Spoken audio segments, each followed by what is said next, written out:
G'day, my name is Graham Gordon Thomas and I am going to explain today what the Sphinx was, Sphinx in Egypt, what it was and how it relates to the advent of civilization as we assume it is from the starting in the Egyptian period. Lo and behold, and the Sphinx is, we assume now, to be quite a lot older than what generally archaeologists say it is, because people have said the weathering on it must be older than what it is claimed to be. But what was the Sphinx? What was it what made people make such a fabulously large sculpture to commemorate something or someone, a deity, a great king, a great ruler, that began what we call civilization? Well, it took a long time to work it out, but it was a cat. Yes, unfortunately, he wasn't a great king. He might have been called Kufufu, or here Kufufu, here, come on, like that, right? It may have been like that.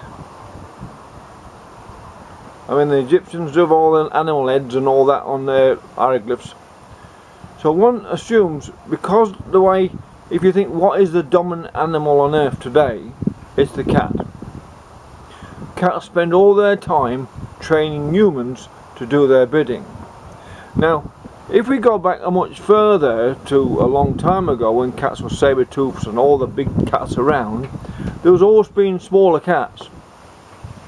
And smaller cats, someone picks up a smaller cat, a pussy, and it's a kitten lot, oh how cuddly, they take it home and they look after it, and it becomes dominant in the household, and it grows bigger and bigger and bigger. Suddenly it's huge. This thing turned into a giant cat. But everyone loves it, and he doesn't hurt anyone, he just purrs a lot, and he demands everyone strokes it all the time. So what happens then is, because everyone loves this great big cat, they've all got to become really, really organised. They went from tribal people to super organised people just to keep the sort of meat up. They fed cattle and goats and whatever, camel, well not maybe camel not so much, but crocodile, everything they fed to this big cat, right? And that's how the Sphinx become the very beginning, or symbolization if you like, of the beginning of civilization, because civilization is based on the organization of people for a purpose, and the purpose is to serve the government and then serve yourself, sort of thing.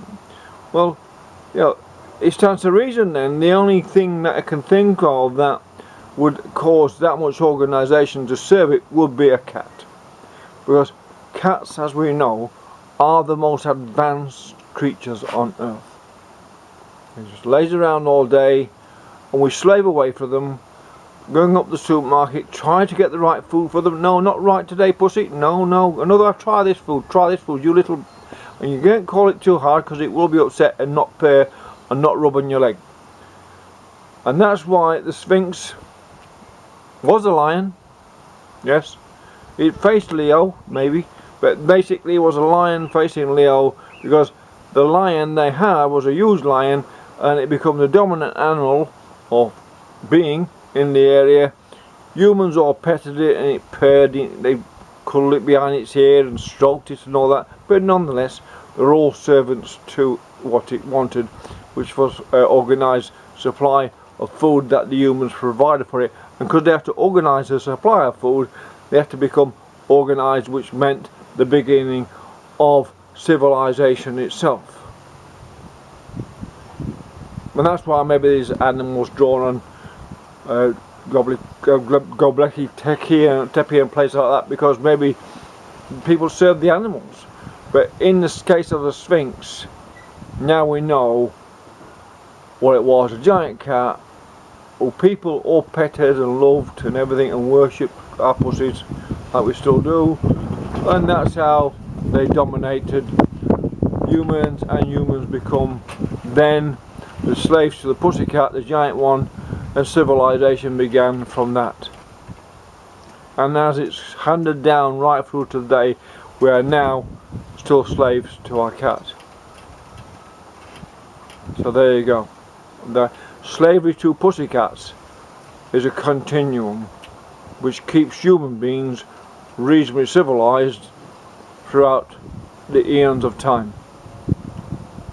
Thank you. My name is Graham Gordon Thomas, explaining how the Sphinx relates to the beginning of human civilization, because it was a giant cat.